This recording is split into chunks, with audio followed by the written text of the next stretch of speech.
Let's just start out the video hot and say there's no such thing as genetic obesity. You are not obese because of your genetics. Take a look at this video from the 1930s.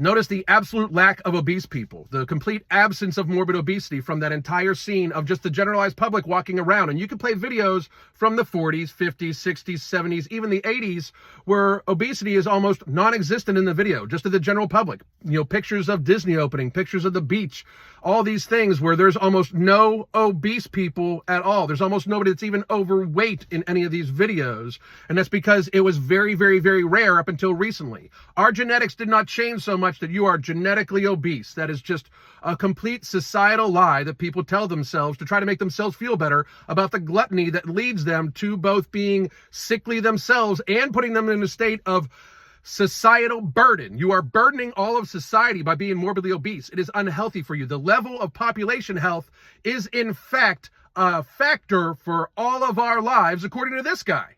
Everyone in the world actually contracts the disease. What happens to it? Does it go away on its own? What happens if everybody? No. Well, if everyone contracted it, even with the relatively high percentage of people who are without symptoms, Matthew, a lot of people are going to die. Yeah. Because even though, and this is the big misperception that causes so much difficulty in messaging to young people, is that people who are elderly and people at any age who have an underlying condition, diabetes, hypertension, obesity, heart disease. If you look at the United States of America with our epidemic of obesity, as it were, with the number of people with hypertension, with the number of people with diabetes, if everyone got it infected, the death toll would be enormous and totally unacceptable. And that's the reason why we are against saying, let it fly, let everybody get infected and we'll be fine. That's a bad idea. And that's a reason, that also a reason why particularly America, as America, we're saying that, because we have such high rates in those susceptible people. Well, absolutely. I mean, if you look at just people who are obese with diabetes and hypertension, you're talking about, a substantial proportion of the population. Yep. So before any of you state that it is not anybody else's business if you're fat, it is everybody's business, as public health officials are making decisions about freedom based off of the level of fatness. But also, let's get to this. The fat acceptance community seems to be very, very, very, very upset when anybody says that they don't find morbidly obese people attractive, that they wouldn't date anybody or have sex with anybody that's morbidly obese. And they scream their head off that it's discrimination and blah, blah, blah. But you're also stating that you are genetically fat.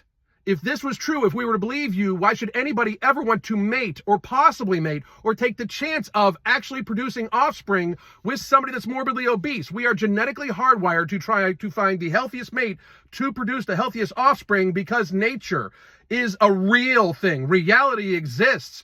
And you not trying to have healthy children does make it to the point where maybe you shouldn't be having children. So before we get on this whole I can't help it because of my genetics. Yes, you can. You just glutton yourself on a daily basis over a long period of time with vastly more calories than you need. If you are 100 pounds overweight, it is not your genetics. It is you. It is your responsibility. Get there faster. And we, as a people, need to help them get there because we, as a people, have to deal with public health officials that are deciding our freedoms based off of their fatness. Have a good day.